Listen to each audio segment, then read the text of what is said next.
ప్రేమిస్తే చావేనా? విని విని విని విసిగేస్తున్న మాట ఇది. పోరళ్ళు ప్రేమలో పడ్డం, పెద్దోళ్ళు పెళ్లికి అడ్డం పడ్డం. ఈ రెండింటి మధ్య నెత్తురంటిన ప్రేమ కథలు ఎన్నో ఉన్నాయి.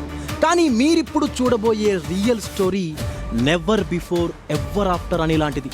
అవును, వాళ్ళిద్దరు ఇష్టపడ్డారు, లగ్గం చేయమని ఇంట్లో వాళ్ళని అడిగినరు.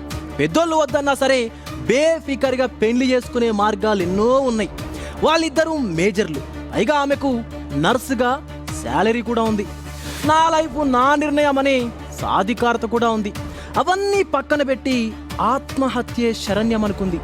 అంతకన్నా ముందు 8 నెలల ముందు కన్న వాళ్లను కాటికి పంపింది. ఆ పాపమే ఈ శాపమైందా?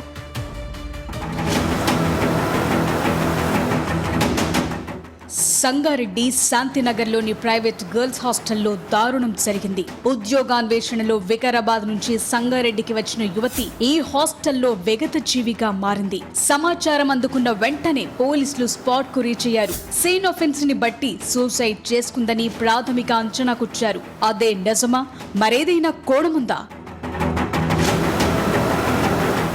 వికారాబాద్ జిల్లా బంటువారం మండలం యాచారం గ్రామానికి చెందిన సురేఖ సంగారెడ్డిలోని ఓ హాస్టల్లో చనిపోయింది. పోలీసులు ఆమె కుటుంబానికి సమాచారం ఇచ్చారు. కానీ బంధువులు, గ్రామస్తులెవరూ కూడా ఆమె డెడ్ బాడీని రిసీవ్ చేసుకోవటానికి రాలేదు. శవం మార్చురీలోనే ఉండిపోయింది. ఎవరూ రాలేదు ఎందుకని కూపిలాగితే గత జనవరిలో తెలుగు రాష్ట్రాలను షాక్కు గురి చేసిన ప్రేమోన్మాదం బయటపడింది. ప్రేమించటం తప్పు కాదు, మేజర్లుగా పెళ్లి చేసుకోవాలని నిర్ణయించుకోవటంలో తప్పు లేదు. కానీ ప్రేమిస్తే కన్నవాళ్లను కడతేరుస్తారా ఎవరైనా? సురేఖ అంత దారుణం చేసింది. ప్రియుడి మోజులో అమ్మ నాన్నను చంపేసిన వైనం అప్పట్లో పెద్ద దుమారం రేపింది. సురేఖ సంగారెడ్డిలోని ఓ ప్రైవేట్ హాస్పిటల్లో నర్స్ గా పనిచేస్తుండేది. ఓ యువకుడితో ప్రేమలో పడింది. పెళ్లి చేసుకోవాలని ఫిక్స్ అయ్యారు. కానీ అందుకు ఒప్పుకోలేదని కన్నవాళ్లపైనే కక్ష కట్టింది. రెక్కలు మొక్కలు చేసుకుని ఆమెను చదివించినందుకు ఫలితంగా తన తెలివితేటలను తల్లిదండ్రులపై ప్రయోగించింది.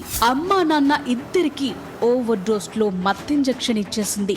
అనారోగ్యంతో చనిపోయారని అందరినీ నమ్మించింది. కానీ దర్యాప్తులో నిజం నెగ్గుతేలింది. సురేఖ జైలుకెళ్ళింది. ఇటీవల బయటకొచ్చిన సురేఖ మళ్లీ సంగారెడ్డి హాస్టల్లో దిగింది. ఉద్యోగం కోసం ప్రయత్నిస్తోంది. చేసిన పాపం వెంటాడిందో.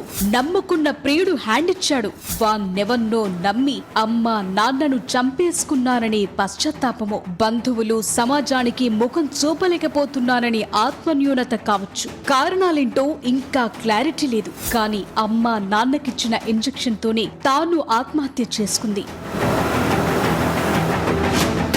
సురేఖ తన కథకు తానే ఎండ్ కార్డ్ వేసుకుంది. ప్రేమించటం తప్పు కాదు, కానీ ప్రేమ మోజులో పడి అనుబంధాలను తెంచుకుంటే చివరికి మిగిలేది, జరిగేది ఇలాంటి అనర్థాలే.